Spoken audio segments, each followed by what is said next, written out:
बच्चों, स्वागत है मेरे नए वीडियो में। और आज के इस वीडियो में हम लोग क्लास 12 केमिस्ट्री का लेसन नंबर 7 जिसका नाम है अल्कोहल, फिनाल तथा ईथर, इस चैप्टर के एक नए टॉपिक के बारे में पढ़ेंगे। और आज का जो हमारा टॉपिक है बहुत ही खास है, क्योंकि आज हम लोग ऐसे टॉपिक के बारे में पढ़ने वाले हैं जिसके बारे में लगभग सभी लोग जानते हैं, लेकिन ये चीज़ नहीं जानते कि इसी चीज़ का नाम जो है अल्कोहल है, ठीक है, या इथेनॉल है। तो चलिए स्टार्ट करते हैं। आज का जो हमारा टॉपिक है वो है इथेनॉल। इथेनॉल का जो रासायनिक सूत्र होता है C2H5OH होता है, ठीक है। और उसके बाद इसके बनाने की विधि, तो जिस तरह से हम लोगों ने मोनोहाइड्रिक अल्कोहल बनाने की विधियां पढ़ी थी, वो सारी विधियां इथेनॉल बनाने के लिए यूज की जाती हैं। फिर भी हमने यहाँ पे कुछ लिख रखा है, जैसे आपका एथिल ब्रोमाइड जब NaOH के साथ अभिक्रिया करता है तो इथेनॉल बनता है और NaBr बनता है। फिर जो एथिल ईथर है उसका हम लोग जल अपघटन करते हैं H2SO4 की उपस्थिति में तो इथेनॉल बनता है। ग्लूकोज का जब किण्वन होता है तो इथेनॉल बनता है, ठीक है। और ये जो इथेनॉल है इसी को हम लोग बोलचाल की भाषा में शराब कहते हैं। हालांकि ये टोटली शराब नहीं है, लेकिन हाँ, जितने भी शराब होते हैं पीने वाले, अलग अलग तरह के शराब होते हैं, सब में इथेनॉल की मात्रा बहुत ज्यादा होती है, सबसे ज्यादा इथेनॉल की मात्रा पाई जाती है। इसीलिए कुछ लोग इसको जो है शराब ही कह देते हैं, ठीक है। लेकिन ये सही नहीं है, मतलब पूरी तरीके से तो शराब नहीं होता है, लेकिन बहुत ज्यादा मात्रा शराब में इसकी होती है। इसके साथ भी कुछ और चीजें होती है, लेकिन शराब में सबसे ज्यादा इथेनॉल ही होता है, ठीक है। उसके बाद है, ये तो हो गई प्रयोगशाला विधि कि जो इथेनॉल है उसको हम लोग प्रयोगशाला में कैसे बनाएंगे। औद्योगिक निर्माण, औद्योगिक निर्माण का मतलब हो गया आपको काफी बड़े पैमाने पर जब इथेनॉल बनाना है, एथिल अल्कोहल बनाना है, तो कैसे बनाएंगे। तो उसके लिए 3 विधियां हैं हमारे पास। पहला है किण्वन की क्रिया द्वारा, दूसरा है शर्करा युक्त पदार्थों से, और तीसरा है स्टार्च युक्त पदार्थों से। मतलब वैसे पदार्थ जिसमें शर्करा हो, जैसे गन्ने का रस हो गया, वैसे पदार्थ जिसमें स्टार्च हो, उस पदार्थों से भी इसका निर्माण किया जाता है और काफी बड़े पैमाने पर किया जाता है, ठीक है। तो चलिए अब हम जानेंगे कि किण्वन द्वारा एथिल अल्कोहल का निर्माण कैसे होता है। तो सबसे पहले ये जाने कि किण्वन है क्या। किण्वन वह प्रक्रिया है जिसमें कार्बनिक यौगिक सूक्ष्म जीवों द्वारा धीरे धीरे सरल कार्बनिक पदार्थों में परिवर्तित हो जाता है। किण्वन क्या है? एक ऐसी प्रक्रिया है, एक ऐसी विधि है जिसमें कार्बनिक यौगिक सूक्ष्म जीवों द्वारा धीरे धीरे सरल कार्बनिक पदार्थों में परिवर्तित हो जाता है। तो इसी प्रक्रिया को, इसी विधि को हम लोग क्या कहते हैं? हम लोग किण्वन कहते हैं।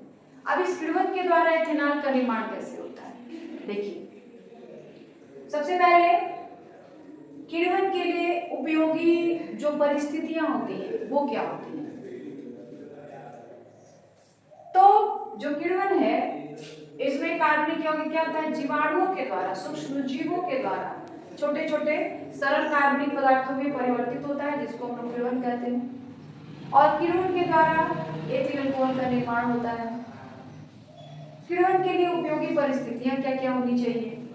इसके लिए तापमान 25 से 30 डिग्री सेल्सियस होना चाहिए, क्योंकि अगर आप तापमान अधिक कर देंगे, ठीक है, तो उसके जो जीवाणु होंगे, जो एंजाइम्स वगैरह होंगे, वो सब नष्ट हो जाएंगे, मर जाएंगे। किण्वन के लिए जरूरी है सूक्ष्म जीवों का होना जरूरी है, वही किण्वन की प्रक्रिया को आगे बढ़ाएंगे। दूसरा, विलयन को तनु होना चाहिए। जिस विलयन का उपयोग हम लोग कर रहे हैं वह विलयन जो हो तनु विलयन हो। अगर वह विलयन शांत हो गया तो उसके जो जीवाणु है वो नष्ट हो जाएंगे, जो एंजाइम्स है वो नष्ट हो जाएंगे। तीसरी विधि है, विलयन का pH मान 6 से 8 के बीच होना चाहिए, ना तो वो ज्यादा अम्लीय हो ना तो वो ज्यादा क्षारीय हो। तीसरी चीज, विलयन का में परिरक्षक नहीं होना चाहिए, ठीक है। अगर उस विलयन में कोई परिरक्षक उपस्थित है तो भी उसके जो एंजाइम्स हैं वो नष्ट हो जाएंगे और किण्वन की प्रक्रिया जो होगी वो नहीं हो पाएगी। तो इस तरीके से किण्वन के द्वारा भी हम लोग जो है इथेनॉल का निर्माण कर सकते हैं या एथिल अल्कोहल का निर्माण कर सकते हैं। उसके बाद जो दूसरी विधि है, स्टार्च युक्त पदार्थों से इसका निर्माण। अब स्टार्च युक्त पदार्थों से इसका निर्माण तो किया जाता है, मतलब उन पदार्थों से इसका निर्माण किया जाता है जिसमें स्टार्च की मात्रा बहुत ज्यादा होती है, जैसे आलू हो गया, जौ हो गया, इन सारे पदार्थों से इसका निर्माण किया जाता है। तो स्टार्च युक्त पदार्थों से जब इसका हम लोग किण्वन करते हैं तो ये नहीं कि डायरेक्ट हम लोग उसका मतलब डायरेक्ट उससे हम लोग एथेनॉल का निर्माण करते हैं। उसके लिए भी कई सारे स्टेप्स होते हैं, कई सारे प्रोसेस होते हैं जिसके द्वारा जो है एथेनॉल का निर्माण होता है। पहला क्या होता है? मैस का निर्माण। तो ये मैस का निर्माण क्या होता है? मैस जैसे जिसमें स्टार्च की मात्रा बहुत अधिक है, जैसे आलू हो गया, ठीक है। तो आलू को हम क्या करते हैं, छोटे छोटे टुकड़ों में काट लेते हैं, उसके बाद उसको भाप के सहारे गर्म करते हैं जिससे वो एक लेई के रूप में परिवर्तित हो जाता है। आलू में सबसे ज्यादा स्टार्च होता है और आलू से भी हम लोग एथेनॉल का फॉर्मेशन कर सकते हैं। तो मैश बनाना क्या होता है कि आलू को छोटे छोटे टुकड़ों में काट लेते हैं और भाप के द्वारा उसको गर्म करते हैं जिससे वो जो आलू होता है ना लेई में परिवर्तित हो जाता है। इसी को हम लोग कहते हैं मैश बनाना, ठीक है। उसके बाद है माल्ट का निर्माण। तो अब ये बेटा जो माल्ट का निर्माण है वो कैसे होता है? जैसे जौ है, जौ को जब हम लोग 15 डिग्री सेल्सियस से 20 डिग्री सेल्सियस पे कमरे के ताप पे उसको अंकुरित करते हैं, जब उसको लोग देखिए आप जैसे क्या कहा जाए, चना होता है, चना में जब आप उसको 1-2 दिन तक किसी तरह रख दे कपड़े में बांध कर तो वो अंकुरित हो जाता है। उसी तरह जौ से भी आप इसका निर्माण कर सकते हैं। तो जौ को हम जब 1-2 दिन के लिए 15 से 20 डिग्री सेल्सियस पे कमरे के ताप पे रख देते हैं तो वह अंकुरित हो जाता है, जिससे उसमें एंजाइम की उपस्थिति बढ़ जाती है। जो एंजाइम्स होते हैं उसकी उपस्थिति जो होती है और अधिक बढ़ जाती है, ठीक है।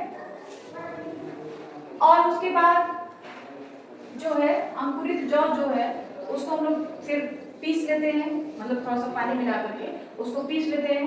पीसने के बाद छान कर अलग करते हैं और छान कर अलग करने के बाद जो आता है उसी को हम लोग क्या कहते हैं, माल्ट कहते हैं। जैसे हमने क्या किया, जौ को अंकुरित कर दिया कमरे के तापमान, उसके बाद उसको पीस लिया, पीसने के बाद छान लेते हैं, छानने के बाद जो आता है लिक्विड के फॉर्म में उसी को हम लोग माल्ट कहते हैं, ठीक है। उसके बाद है जल अपघटन। जो माल्ट होता है, माल्ट का फिर हम लोग जल अपघटन करते हैं। माल्ट को थोड़ा सा उसमें जो मैस आपने बनाया हुआ है यहाँ पे, इस माल्ट और मैस दोनों को मिला लिया जाता है और जल में उसको घोल दिया जाता है। 55 डिग्री सेल्सियस पे उसको रखा जाता है तो वहां पर जो होता है उसका जल अपघटन हो जाता है। उसके बाद जल अपघटन करने पर जो प्राप्त होता है उसी को हम लोग वोट कहते हैं, ठीक है। और फिर इस वोट का जो है एल्कोहलीकरण मतलब एल्कोहलिक किण्वन किया जाता है, तब जाकर जो है एथिल अल्कोहल बनता है।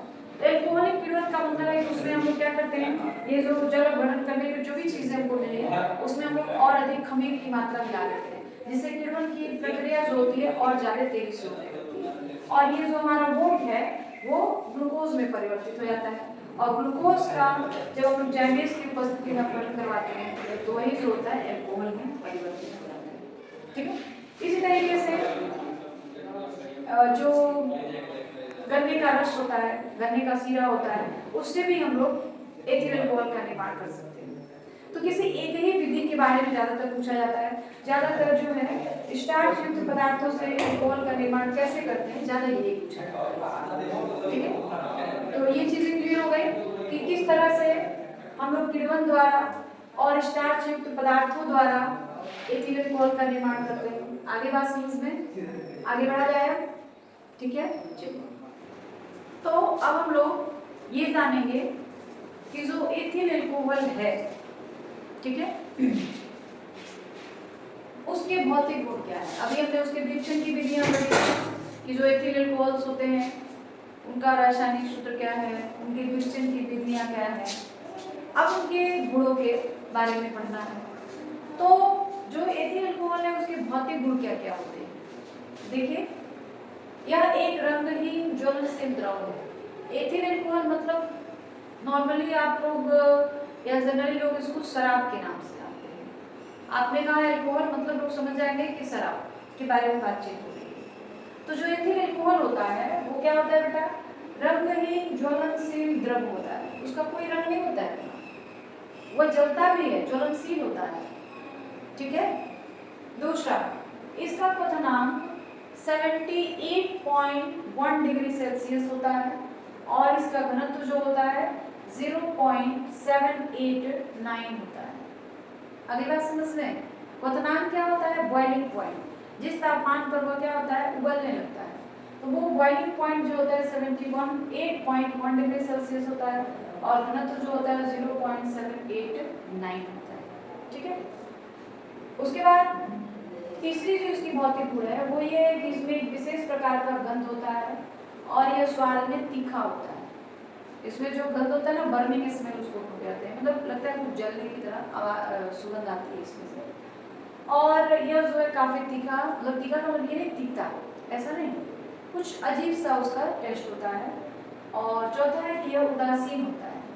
हालांकि इसमें OH दिख रहा है और जनरली हम लोग ये मान लेते हैं कि जिस यौगिक में OH हो वह जो होता है एक क्षार होता है, लेकिन ऐसा नहीं है। OH के होते हुए भी जो एथिल अल्कोहल है वह उदासीन होता है, ना तो अम्लीय होता है और ना ही क्षारीय होता है। एक इसमें सवाल भी आता है कि जो एथिल अल्कोहल है उसमें OH प्रेजेंट है, लेकिन फिर भी वह क्षारीय नहीं होता है, उदासीन होता है। कारण ये है कि आर्हेनियस प्रिंसिपल के अनुसार एसिड वह पदार्थ होता है जिसे जल में डालने पर उसमें से हाइड्रोजन आयन बाहर निकलता है। बेस वह पदार्थ होता है जिसे जल में डालने पर उसमें से OH माइनस आयन बाहर निकलता है। तो ये जो है, जब इसमें हम लोग जल डालते हैं तो इसमें से ना तो H प्लस आयन बाहर निकलता है और ना ही OH माइनस आयन बाहर निकलता है, इसलिए यह ना तो अम्ल है और ना ही क्षार है। यह जो है एक उदासीन पदार्थ है। ठीक है। तो जो एथिल अल्कोहल होता है वो कैसा होता है बेटा? उदासीन होता है। लिटमस पेपर के प्रति उसका कोई रिएक्शन नहीं होता है। आगे बात समझते हैं, चलिए आगे बढ़ते हैं थोड़ा। एथिल अल्कोहल के रासायनिक गुण। अब ये जो एथिल अल्कोहल होता है इसके रासायनिक गुण क्या क्या होते हैं? अभी तो आपने भौतिक गुण पढ़ा, अब रासायनिक गुण के बारे में पढ़ना है। तो देखिए, पहला रासायनिक गुण यही है कि जब हम लोग एथिल अल्कोहल का दहन करते हैं, उसे जलाते हैं, आपने अभी पढ़ा भौतिक गुण में, वह ज्वलनशील होता है। तो जब वो ज्वलनशील है तो उसे जब हम लोग जलाते हैं तो CO2 बनता है और H2O बनता है।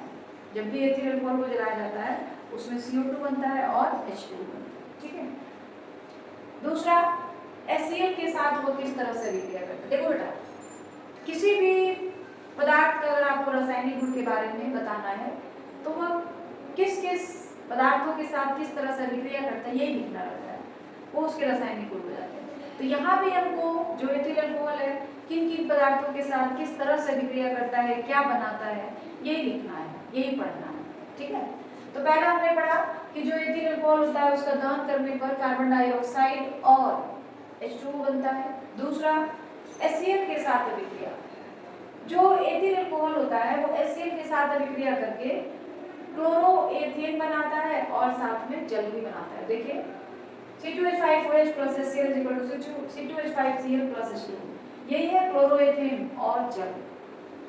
यानी HCl के साथ अभिक्रिया करके क्लोरोएथेन बनाता है और जल बनाता है। दूसरा, HI के साथ अभिक्रिया, जो एथिल अल्कोहल होता है लाल फास्फोरस की उपस्थिति में जब इसकी अभिक्रिया HI से करवाई जाती है, हाइड्रोजन आयोडाइड से करवाई जाती है, तो एथीन बनता है, जल बनता है और आयोडीन गैस बाहर निकलता है। आई बात समझ रहे हैं? जब भी हम लोग HI के साथ इसकी अभिक्रिया कराते हैं तो क्या बनता है बेटा? एथेन, जल और आयोडीन गैस बाहर निकलता है। ठीक है। तो ये इसका तीसरा रासायनिक गुण हो गया। चौथा रासायनिक गुण क्या है? Phosphorus PCl3। PCl3 का मतलब होता है फास्फोरस ट्राइक्लोराइड। PCl3 के साथ अभिक्रिया, जो हमारा एथिल अल्कोहल है वो PCl3 के साथ किस तरह से अभिक्रिया करता है? फास्फोरस ट्राइक्लोराइड के साथ कैसे अभिक्रिया करता है? देखिए, क्लोरोएथेन और H3PO3 बनाता है।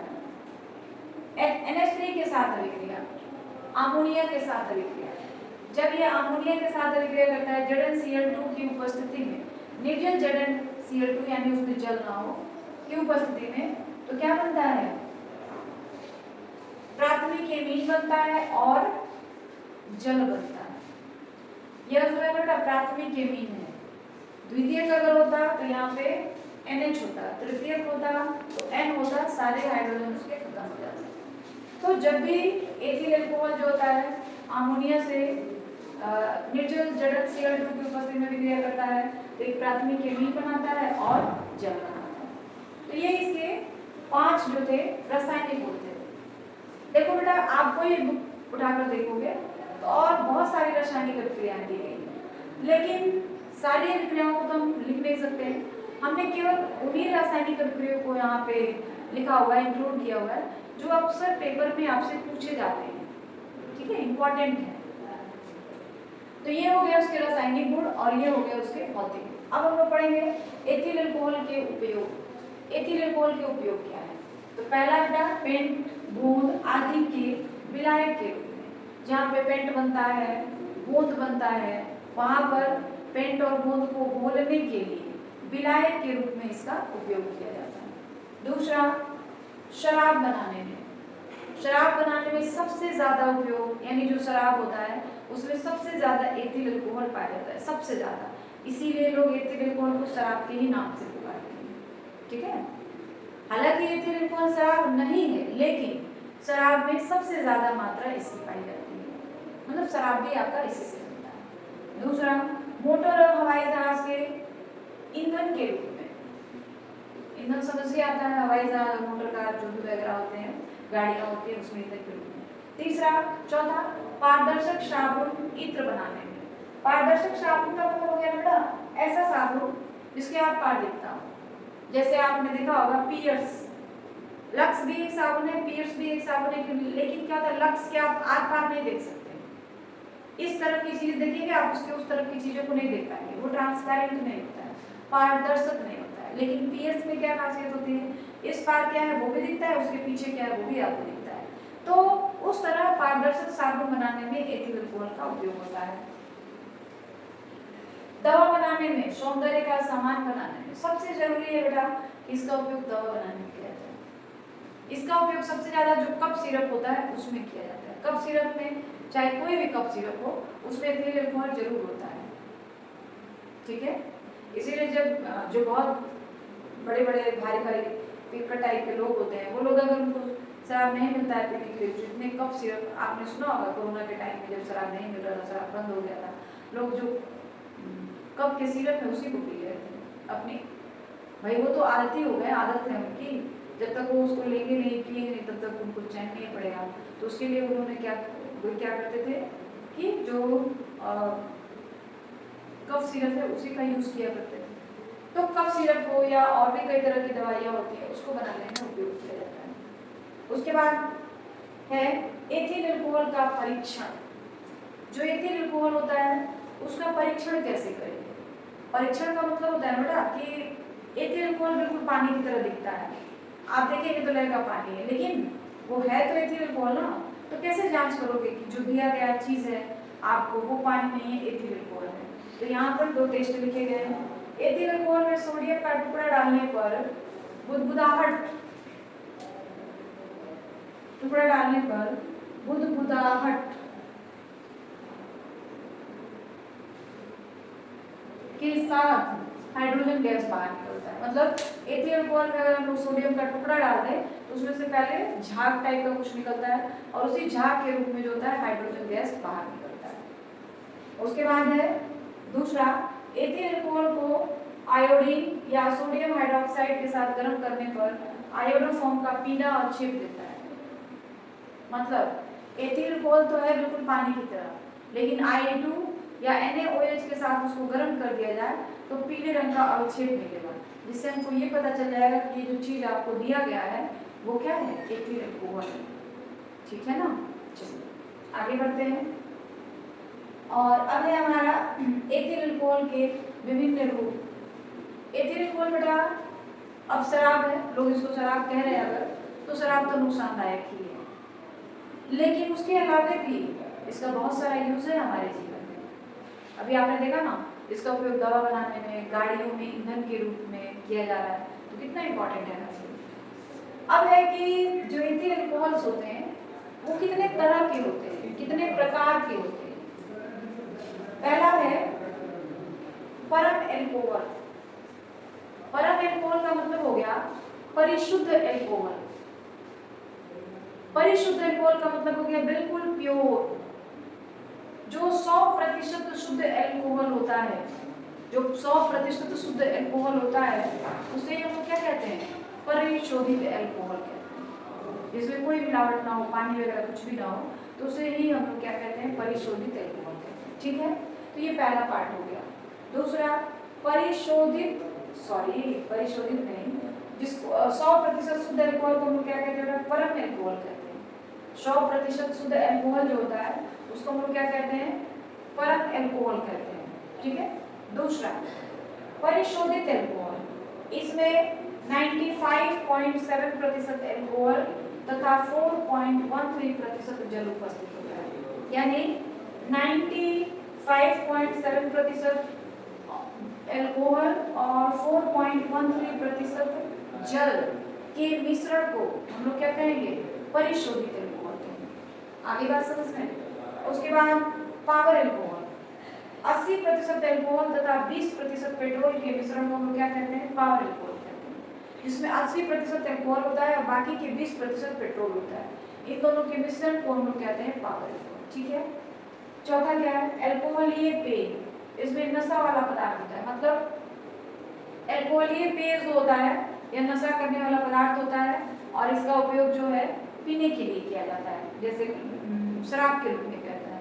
शराबी लोग इसका उपयोग पीने के लिए करते हैं। उसके बाद है मेथिलीकृत स्प्रिट। अब ये मेथिलीकृत स्प्रिट क्या है? शराब के दुरुपयोग को रोकने के लिए, लोग बहुत ज्यादा शराब पी रहे हैं, तरह तरह की बीमारियां हो रही हैं ज्यादा शराब पीने से, तो शराब के दुरुपयोग को रोकने के लिए लोग उसको पिए ना, उसको कम करने के लिए, भाई सरकार की मजबूरी है, शराब का प्रोडक्शन को रोक नहीं सकती है क्योंकि बहुत ज़्यादा इसके उपयोग है। बड़ी बड़ी फैक्ट्रियाँ चलाई जाती हैं, बड़े बड़े उद्योग चलाए जाते हैं, दवाई बनता है, ईंधन के रूप में इसका प्रयोग किया जाता है, तो ये बहुत ज़्यादा यूजफुल है। इसको सरकार बनाना नहीं रोक सकती है। अब सरकार बनाना नहीं रोकेगी तो इसका मतलब है कि जो शराबी लोग टाइप के लोग हैं वो पिएंगे, तो लोग इसको पिए ना, पीने के लिए ना यूज करें। इसके लिए क्या किया जाता है? इसमें कुछ दुर्गंध युक्त पदार्थ मिला दिए जाते हैं, मेथिल अल्कोहल मिला दिया जाता है। मेथिल अल्कोहल जो होता है काफी विषैला होता है, और कुछ दुर्गंध युक्त पदार्थ मिला दिया जाता है ताकि दुर्गंध देगा तो लोग नहीं पिएंगे। तो ऐसे अल्कोहल को हम लोग क्या कहते हैं? मेथिलीकृत स्प्रिट बोलते हैं, जिसमें उसका दुरुपयोग रोकने के लिए मेथिल अल्कोहल मिला दिया जाता है। तो ऐसे अल्कोहल को हम लोग क्या कहते हैं? मेथिलीकृत स्प्रिट बोलते हैं। ठीक है। तो इस तरह से ये सारी बातें क्लियर हो गई आपको, और ये सारी बातें एथिल अल्कोहल से ही रिलेटेड है। एथिल अल्कोहल को बनाने की विधि, उसके भौतिक गुण, रासायनिक गुण, उसके उपयोग, दुरुपयोग, उसका पाठ, ये सारी चीजें क्लियर हो गई आपको। तो एथिल अल्कोहल जो टॉपिक है, चैप्टर तो नहीं कहेंगे, एथिल अल्कोहल जो टॉपिक है वो आपका यहाँ पे खत्म हो जाएगा। ठीक है ना।